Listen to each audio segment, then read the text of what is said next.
Hello दोस्तों, आपका पुनः स्वागत है आपके अपने चैनल पर। आज हम अर्थशास्त्र के वो प्रश्न कराएंगे जो आपकी आगे आने वाली सभी परीक्षाओं के लिए यह प्रश्न महत्वपूर्ण होंगे। अर्थशास्त्र में से जितने भी इम्पोर्टेंट प्रश्न पूछे जाते हैं वही इम्पोर्टेंट प्रश्न आज मैं लेकर आया हूँ। इस क्लास को पूरी देखना, स्किप मत करना, क्योंकि ये प्रश्न बहुत ही महत्वपूर्ण हैं। तो आइए स्टार्ट करते हैं बारीकी से सभी प्रश्नों को और जानते हैं। पहला प्रश्न देखते हैं, भारत की राष्ट्रीय आय का मुख्य स्रोत क्या है। भारत की जो राष्ट्रीय आय है उसका मुख्य स्रोत कृषि माना जाता है। क्या माना जाता है? कृषि माना जाता है। और अगला प्रश्न देखते हैं, राष्ट्रीय आय तथा सरकार घरेलू उत्पाद का लेखा कौन करता है? कौन करता है? सीएसओ करता है। सीएसओ कौन? केंद्रीय सांख्यिकी संगठन। सीएसओ करता है कि जो राष्ट्रीय आय होती है वह सरकार घरेलू उत्पाद होता है उसका लेखा करता है सीएसओ।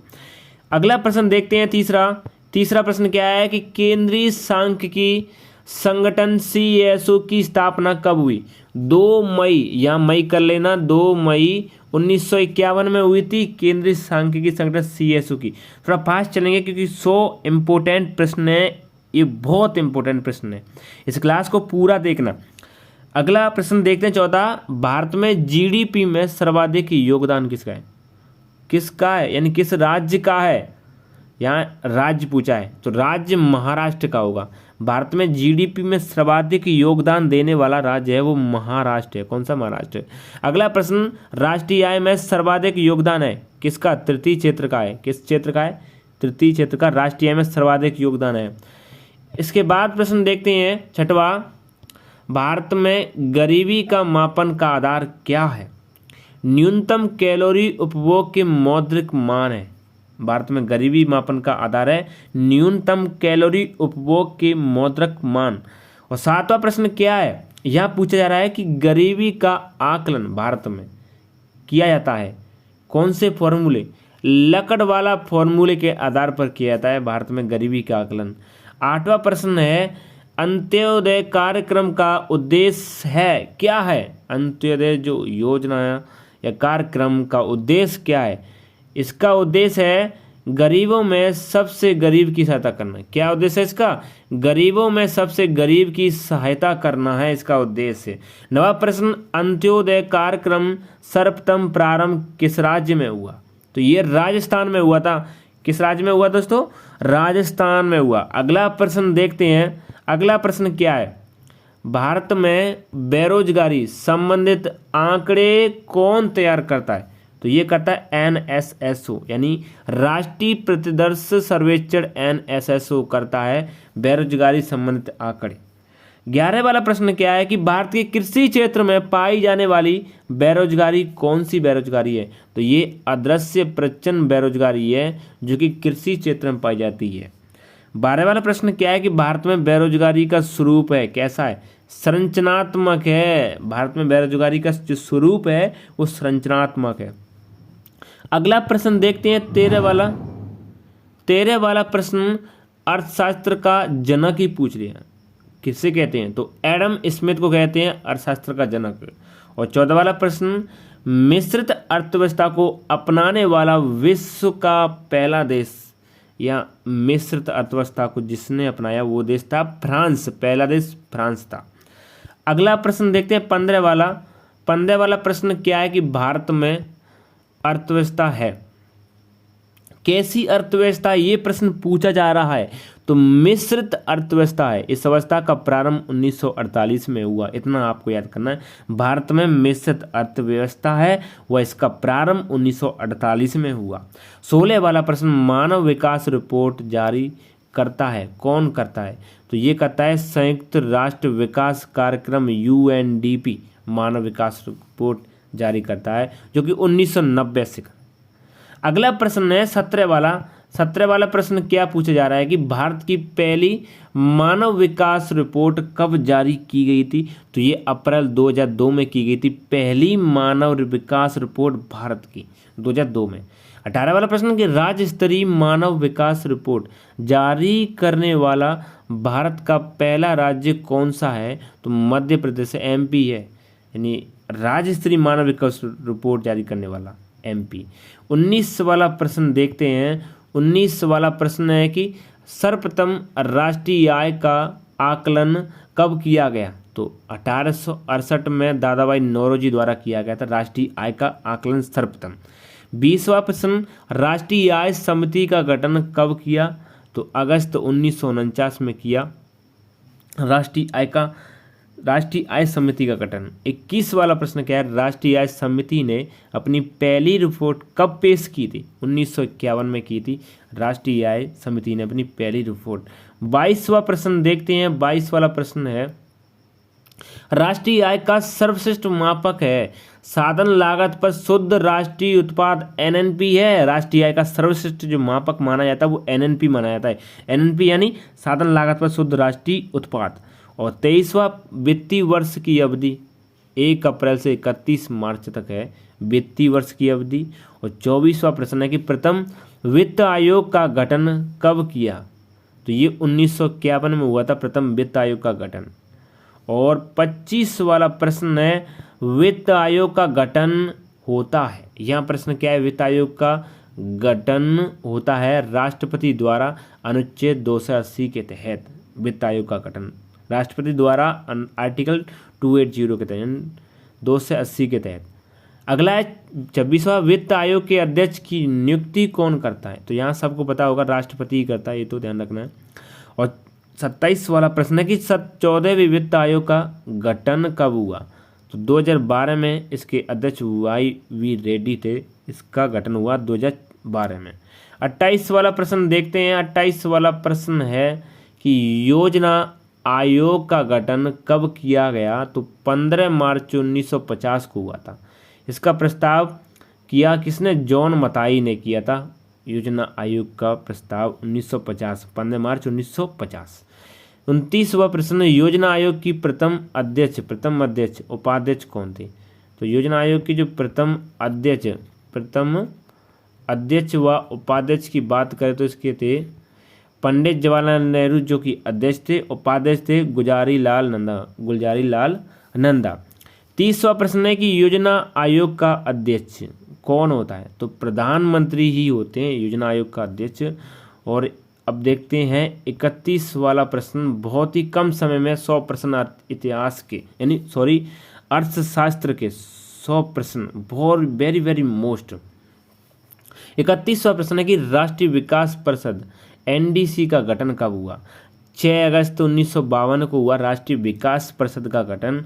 और 32 वाला प्रश्न है कि NDC कैसी संस्था है? तो गैर संवैधानिक संस्था है जिसका अध्यक्ष प्रधानमंत्री होता है। कौन होता है? प्रधानमंत्री इसका अध्यक्ष होता है, गैर संवैधानिक संस्था। 33 वाला प्रश्न देखते हैं।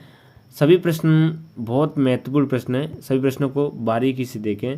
33वां प्रश्न, राष्ट्रीय विकास परिषद के सदस्यों में कौन शामिल होता है? केंद्रीय मंत्रिमंडल के सदस्य, राज्यों के मुख्यमंत्री, केंद्र शासित राज्यों के प्रशासक, योजना आयोग के सदस्य होते हैं। इतने सदस्य होते हैं शामिल किसमें? राष्ट्रीय विकास परिषद में। और 34 वाला प्रश्न देखते हैं। 34 वाला प्रश्न है कि राष्ट्रीय विकास परिषद का मुख्य कार्य क्या होता है? इसका जो मुख्य कार्य होता है पंचवर्षीय योजनाओं का अनुमोदन तथा अंतिम स्वीकृति प्रदान करना होता है राष्ट्रीय विकास परिषद का मुख्य कार्य।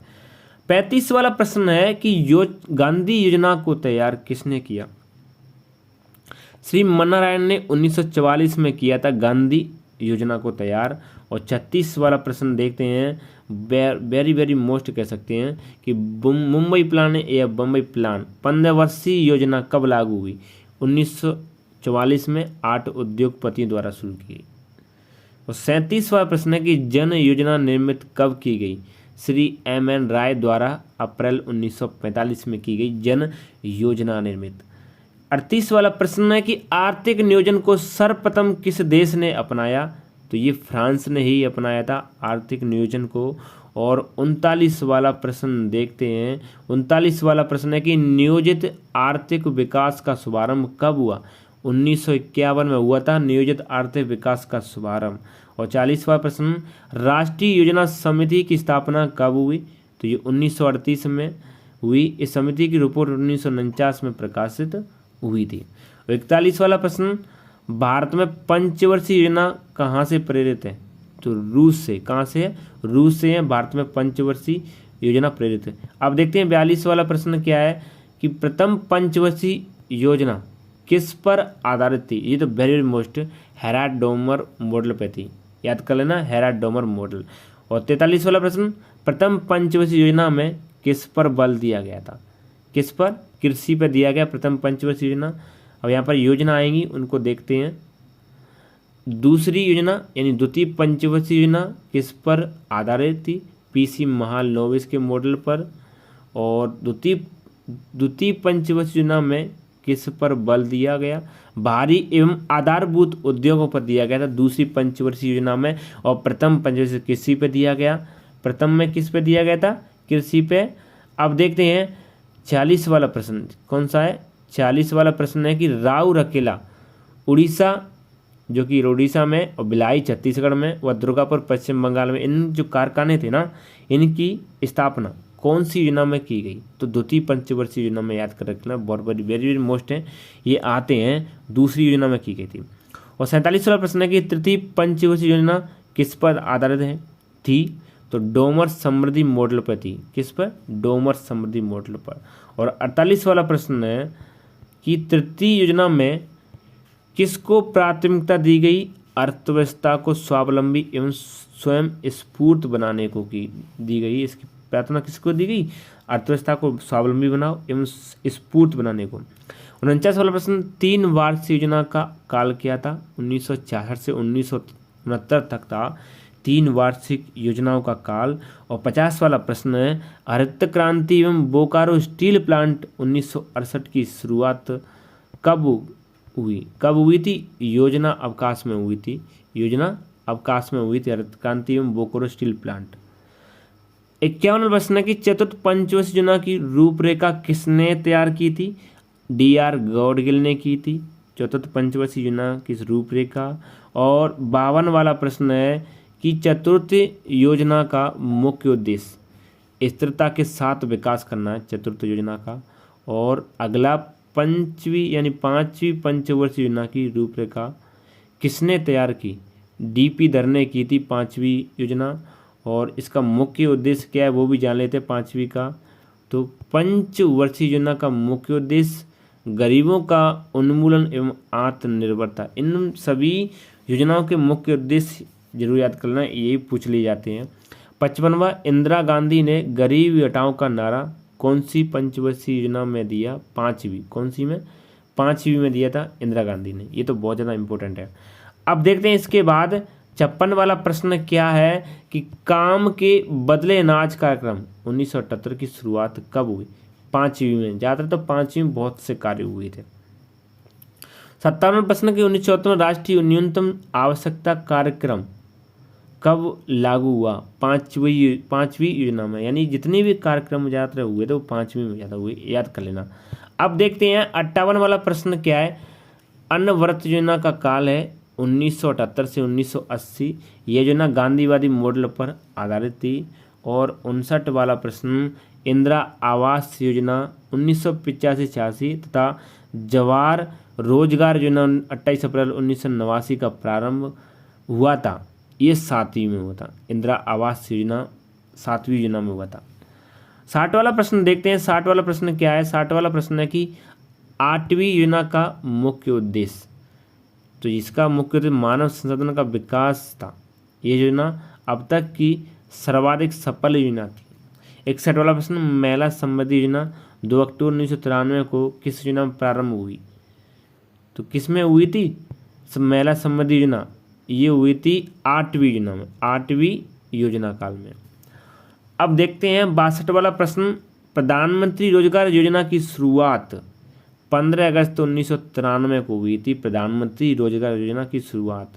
और 63 वाला प्रश्न है, अन्नपूर्णा योजना कब प्रारंभ की गई, 1 अप्रैल 2000 को की गई थी अन्नपूर्णा योजना।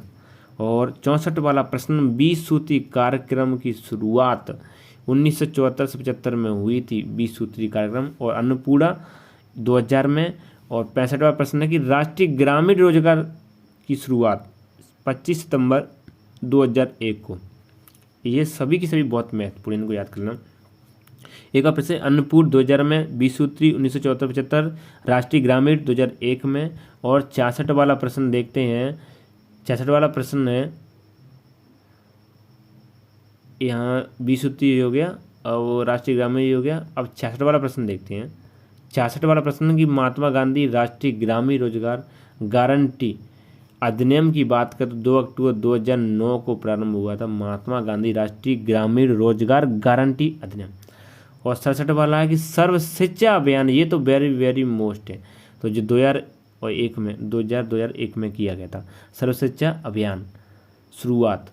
68 वाला, भारत में सबसे पहले चकबंदी कानून कब लागू की गई। चकबंदी कानून की बात करें तो ये लागू हुआ 1920 में बड़ौदा में हुआ था चकबंदी। अगला देखते हैं इसके बाद 69 वाला, भारत में हरित क्रांति लाने का श्रेय गोविंद बल्लभ पंत विश्वविद्यालय को माना जाता है, हरित क्रांति लाने का श्रेय। और 70 वाला प्रश्न है कि भारत में हरित क्रांति का जन्मदाता जो कि MS स्वामीनाथन को माना जाता है हरित क्रांति का जन्मदाता, और लाने का श्रेय गोविंद बल्लभ पंत विश्वविद्यालय को। और इसके बाद देखते हैं और कौन कौन से प्रश्न हैं। हरित क्रांति के समय भारत का केंद्रीय खाद्य एवं कृषि मंत्री तो CS सुब्रमण्यम थे हरित क्रांति के समय खाद्य मंत्री। और 72 वाला प्रश्न, रजत क्रांति का संबंध अंडा उत्पादन से होता है। और 73 वाला प्रश्न, केंद्र सरकार की आय का बड़ा स्रोत निगम कर माना जाता है, केंद्र सरकार की आय का बड़ा स्रोत निगम कर। 74 वाला प्रश्न देखते हैं, वह स्थिति जिसमें वस्तुओं के मूल्य बढ़ते हैं तथा मुद्रा घटती है उसे मुद्रास्फीति कहते हैं, यानी वस्तुओं के मूल्य बढ़ते हुए मुद्रा का मूल्य गिरता है तो उसे मुद्रास्फीति कहते हैं। 75 वाला, भारत में विदेशी मुद्रा का सर्वाधिक व्यय किसे होता है, तो किससे होता है व्यय, तो व्यय की बात करें तो पेट्रोलियम उत्पाद के आयात पर होता है व्यय। और 77 वाला प्रश्न, भारत को सर्वाधिक विदेशी मुद्रा प्राप्त होती है रत्न व आभूषण से ही होती है सर्वाधिक विदेशी मुद्रा। और 77 वाला प्रश्न है कि भारतीय जीवन बीमा या LIC बोल सकते हैं, इसकी स्थापना 1 सितंबर 1956 को हुई थी LIC की स्थापना। अब देखते हैं 78 वाला प्रश्न। 78 वाला प्रश्न है कि रिजर्व बैंक यानी RBI भारतीय रिजर्व बैंक की स्थापना 1 अप्रैल 1935 को हुई, एल्टन आयोग की सिफारिश पर हुई थी RBI की स्थापना 1 अप्रैल 1935 को। 79 वाला प्रश्न, दूसरी बार बैंकों का राष्ट्रीयकरण 15 अप्रैल 1980 को 6 व्यापारी बैंकों का किया गया था। और 80 वाला प्रश्न है कि मौद्रिक नीति की घोषणा RBI द्वारा कितने माह के लिए की गई, तो ये की गई थी 6 माह के लिए। कितने माह के लिए, 6 माह के लिए की गई थी RBI बैंक द्वारा मौद्रिक नीति की घोषणा। 81 वाला प्रश्न, सरकारी आयोग का गठन कब किया, 1983 में संसद द्वारा किया गया था सरकारी आयोग का गठन। और 82 वाला प्रश्न देखते हैं, स्वतंत्र भारत में प्रथम औद्योगिक नीति कब शुरू की गई, 6 अप्रैल 1948 को की गई थी स्वतंत्र भारत में प्रथम औद्योगिक नीति। और 83 वाला प्रश्न है, अयारी समिति किससे संबंधित है, तो औद्योगिक नीति से संबंधित है अयारी समिति। और 84 वाला प्रश्न, सफ़ेद सोना किसे कहते हैं, तो कपास को कहते हैं सफ़ेद सोना, किसे, कपास को। अब देखते हैं 85 वाला प्रश्न क्या है कि भारत का सबसे बड़ा नियोक्ता है वो रेलवे माना जाता है, भारत का सबसे बड़ा नियोक्ता। और 86 वाला प्रश्न कि जो 50 का नोट होता है ना उसकी करेंसी नोट पर किसके हस्ताक्षर होते हैं, तो RBI गवर्नर के होते हैं, RBI के गवर्नर के होते हैं। 87 वाला प्रश्न है कि भारत में मुद्रा एवं साख का नियंत्रण कौन करता है, RBI द्वारा किया जाता है साख का नियंत्रण, भारत में मुद्रा व साख का नियंत्रण। इसके बाद देखते हैं 88 वाला प्रश्न है, भारत में लिग्नाइट कोयले का सर्वाधिक जमाव तमिलनाडु में होता है, किसमें, तमिलनाडु में होता है लिग्नाइट व कोयले का सर्वाधिक जमाव। 89वां प्रश्न, भारत में ऊर्जा का मुख्य स्रोत तापीय ऊर्जा माना जाता है, कौन सी ऊर्जा, तापीय ऊर्जा। 90 वाले प्रश्न को देखते हैं। 90 वाला प्रश्न है कि भारत में जूट का अधिकतम क्षेत्र है जो पश्चिम बंगाल है, जूट का अधिकतम क्षेत्र। और 91 वाला प्रश्न है, राष्ट्रीय किसान आयोग का गठन जनवरी 2004 में किया गया। राष्ट्रीय किसान आयोग का गठन, बहुत महत्वपूर्ण प्रश्न है ये तो। 92वां वाला प्रश्न है कि वर्गीज कुरियन संबंधित किससे? श्वेत क्रांति से संबंधित है वर्गीज कुरियन। और 93वां वाला प्रश्न क्या है? 93वां वाला प्रश्न है कि भारत में रेलवे तंत्र कब स्थापित किया गया? तो 1853 में किया गया था रेलवे तंत्र। और 94वां वाला प्रश्न, भारत में कृषि आयकर लगाया जा सकता है राज्य सरकार द्वारा। किसके द्वारा? राज्य सरकार द्वारा लगाया जा सकता है कृषि आयकर। 95वां वाला प्रश्न, भारत में योजना की अवधारणा कब स्वीकार की गई थी? 1950 में की गई थी योजना की अवधारणा। और 96वां वाला प्रश्न देखते हैं। 96वां वाला प्रश्न है, राष्ट्रीय विकास परिषद का अध्यक्ष प्रधानमंत्री होता है। राष्ट्रीय विकास परिषद का अध्यक्ष। और वित्त आयोग का गठन किया जाता है 5 वर्ष के लिए। 5 वर्ष के लिए किया जाता है वित्त आयोग का गठन। 98वां वाला प्रश्न देखते हैं, थोड़े से प्रश्न और रह गए इस क्लास के। 98वां वाला प्रश्न, दास कैपिटल किसकी प्रसिद्ध पुस्तक है? कार्ल मार्क्स ये दास कैपिटल। और 99वां वाला प्रश्न, आरबीआई का मुख्यालय है मुंबई में। कहाँ? मुंबई में। और 100वां प्रश्न, भारत का सबसे बड़ा बैंक है आरबीआई। कौन सा है? आरबीआई बैंक है सबसे बड़ा बैंक। ये 100 प्रश्न इंपॉर्टेंट प्रश्न थे अर्थशास्त्र के, जो कि बहुत बार परीक्षा में पूछे जाते हैं। आपसे बस एक रिक्वेस्ट है कि चैनल पर नहीं तो चैनल को सब्सक्राइब जरूर कर लें, साथ ही बेल आइकन प्रेस कर लें, जिससे वीडियो के नोटिफिकेशन मिलते रहें। थैंक यू, मिलते हैं एक और क्लास के साथ।